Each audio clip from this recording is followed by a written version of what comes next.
Welcome everyone, it's Anthony TDG, or Anthony the Dubstep Gamer. So yeah, I'm here with the Childe guide, and I do understand that the banner's gonna end in a couple days, but I wanted to put out a guide real quick, just to help people who still don't know how to build Childe or are looking for ways how to play him. So I'm gonna go over his best artifacts, weapons, and teams so that you can build them pretty well. So let's start things off with an explanation of his playstyle and kit. Childe is a very restrictive character in the sense that he only has one playstyle and one playstyle only. And he does it pretty damn well, which, you know, I gotta respect it. If you're gonna be doing one thing, you better be pretty damn good at it. And International is no exception, it's one of the best teams in the game.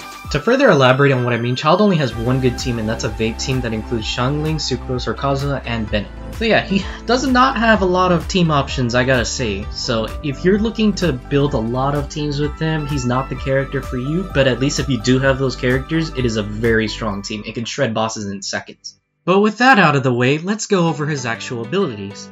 To start things off with his elemental skill, it puts him into a melee stance where he uses Hydro Daggers to fight enemies, and he can apply Riptide, which is a status that can also apply more Hydro and damage to enemies. If you have his second Ascension passive, he can apply more Riptide when he crits, eventually. But yeah, his elemental burst, it can have two forms of it. There's the range version and then there's the melee version. The range version gives you energy refund and is a shorter animation. The melee form is a longer animation. It does not refund energy but has bigger AoE. However, you would never want to use the melee burst because it doesn't refund energy and it's just not that great. It would keep you on the melee stance for longer. So you would always want to use the range burst when you start off your rotation.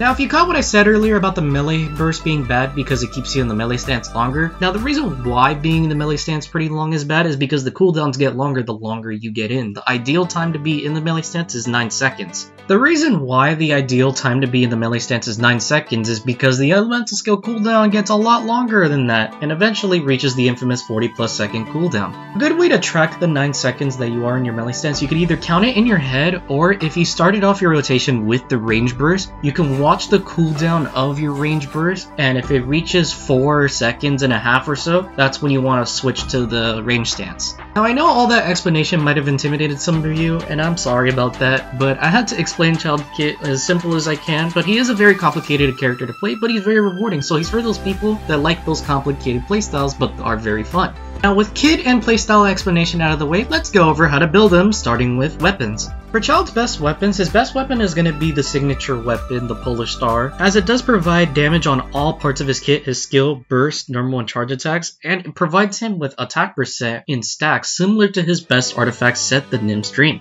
Next best weapon is going to be the Skyward Harp, as it provides 20% crit rate on the substat and 20% crit damage on the passive. Even though the physical damage part of the weapon is useless, the weapon itself is just really amazing on him. Another really solid choices for him is going to be the Thundering Pulse, which gives a lot of crit damage on the substat, gives attack percent on the passive, and increases normal attack damage. The normal attack part is not the greatest because he doesn't do a lot of damage with his normal attacks. It's still not useless. There are a lot of 5-star bow options, but to not dwell on them any further, any 5-star bow that gives crit rate or crit damage as a substat is already a good weapon on him, even if the passives are useless. Now, as for 4-star weapon options, this is where things get disappointing as he doesn't have a definitive 4-star bow option. Any single weapon you pick on him is only going to buff part of his damage and not all of it. For example, people think that the definitive 4-star option for him is the Rust, and they're wrong because normal attacks are not even the biggest part of his damage when he's doing the normal and charge attack rotations. Even at R5, if you just do more normal attacks than charge attacks in a melee stance rotation, it's not going to offset the damage loss from not doing charge attacks. It'll be as if nothing changed. Don't get me wrong, it's not a bad weapon by any means, but it's not the definitive best 4-star option like people claim it to be. It's just something to use if you don't have good 4-star options. As for other 4-star options, a solid choice is going to be the Stringless, as it provides skill and burst damage, which obviously is only part of his damage, but I mean, if you like speedrunning with the nukes, it's a solid choice. It gives Elemental Mastery as a substat, which isn't the best substat to have, but I mean, it's not useless for vape teams that he's in. It's the weapon I have on him because that's my preference, but yeah, it's a solid choice. Alright, now I know some of you might be begging me to mention this weapon because it is the definitive best 4-star option for him if you have the Battle Pass, but it's going to be the Verdescent Hunt, as it does provide a crit rate substat. That already makes it the best 4-star option without even looking at its passive. Its passive gives it the chance to group enemies together, which is really amazing, so that he can apply more Riptide and do more damage to enemies closer to each other. Now obviously it doesn't buff many parts of his damage besides the crit rate substat, substat, it's still the best 4-star option on him. The reason why I still believe Childe doesn't have the best free-to-play options is because all the best weapon options that I just said are not even free-to-play friendly. The weapons I mentioned are either 5-stars or 4-star gacha weapons. As for 4-star craftable options, the only good one is the Hamayumi, as it provides normal attack and charge attack damage bonus with an attack percent substat, so it's good for the normal charge attack rotations in the melee stance, but that's about it. Now, while the prototype Crescent exists and the passive is broken, you need to do a charge attack on a weak point on an enemy, and Childe does not like to do charge attacks, so it's gonna mess up your rotations.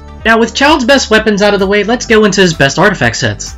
So for Childe's best artifact set, the best artifact set is going to be the Nymph's Dream, as it provides attack percent and hydro damage on all forms of his kit. Obviously, since this artifact set is in an unpopular domain, most people don't have a perfect set of it, just like I don't. I only have my pieces from the Spiral Abyss. So if you want to go for older sets like 4-piece Heart of Death, or even 2-piece with attack percent sets, that's fine as well. 4-piece Heart of Death is the second best choice because it provides hydro damage bonus and provides normal and charge attack bonus by 30% when you use your elemental skill. But if you don't have a good 4-piece set of either of these artifact sets, you could always 2-piece with Nymph's Dream, Heart of Death, or an attack percent set. Obviously, I still recommend the 4-piece Nymph's Dream. Now that we got his best artifact sets out of the way, now let's go into his best artifact stats.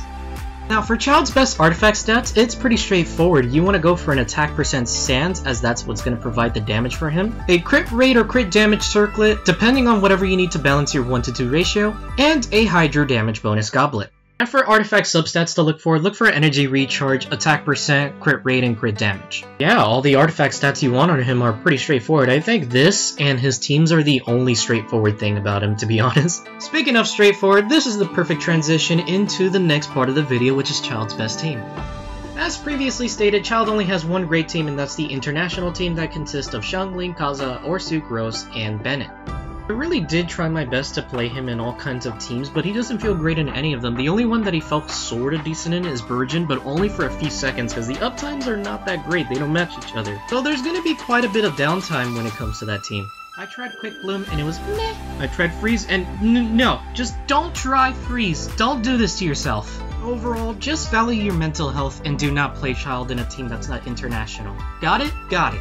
Alright, but now to explain the international team more, because you need to understand the rotations. Against single target, the best combo is to use Childe, press a skill in front of the enemy so that it marks Hydro on them, then switch to Bennett to do his burst, then you hold Kazuha's skill and plunge so that you could double swirl Hydro and Pyro, then you switch to Xiangling, do her burst and then her skill, then you switch to Childe to do his range burst, then you use his elemental skill and just do normal and charge attacks. It's a little bit of a complicated combo, but once you practice it enough, you'll get acquainted with it and it will become easy. For AoE scenarios, it's going to be a little bit more different. If you're against a group of enemies and they're a little bit spread apart, you want to use Childe's skill on one of them, move away to one that's further away, use Bennett's burst on that one, switch to Kazuha and then use his burst on that enemy so that it could double swirl Hydro and Pyro from the enemies afar. Then you move on to Xiangling and then use her burst and her skill. Then you use the range burst on Childe, and then use his skill and do normal and charge attacks. If you feel that that's more complicated than the single target rotation, you are correct, but it only gets worse from here. The rotations get more complicated if you include Sucrose instead of Kazuha. The reason being is because when you do the rotation, you do Childe's skill, then Bennett burst, but instead of switching to Sucrose or something, you gotta switch to Xiangling, throw Goba down, switch to Sucrose really fast before Goba even gets a hit so that you could double swirl Goba and Hydro. Then that's when you throw in Sucrose's burst, and then switch to Childe to do his range burst, and then do melee attacks with his skill. Now that was really complicated, and that's the main reason why I don't use Sucrose, and I wouldn't recommend anyone to use Sucrose in the international team instead of Kazuha, because the quality of life is so bad that you're better off just waiting to get Kazuha if you don't already have him.